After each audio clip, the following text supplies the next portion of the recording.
اللہ کیا فرماتے ہیں؟ خالق کائنات اپنے قرآن میں کیا فرماتے ہیں کہ اس کی جنت کے اندر اس کے جنتی بندوں کے لیے کیا کچھ ہے؟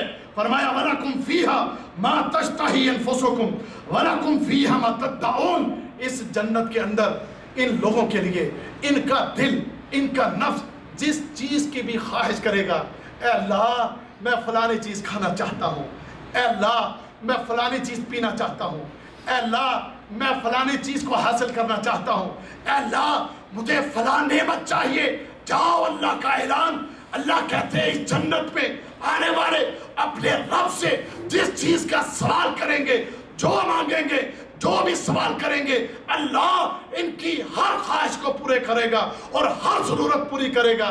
بلکہ یہاں تک اللہ رب العزت فرماتے ہیں کہ ان کی جو ڈیمانڈ ہوگی اللہ اس سے بھی زیادہ ان کو عطا فرمائے گا۔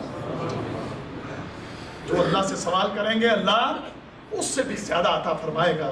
میرے بھائیوں، اب ذرا اندازہ کریں کہ دنیا کی زندگی، کہ دنیا کی زندگی میں ہم اللہ سے کتنا ہی اپنی خواہشات اللہ کے سامنے رکھتے ہیں، کتنی اپنی ضروریات اس کا اللہ سے سوال کرتے ہیں۔ کچھ پوری ہو جاتی ہیں اور بہت سی پوری، کیا خیال ہے؟ ساری پوری ہوتی ہیں؟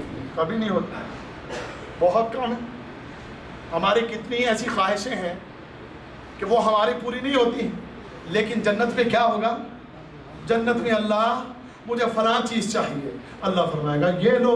اے اللہ مجھے فلاں چیز چاہیے، اللہ فرمائے گا یہ لو۔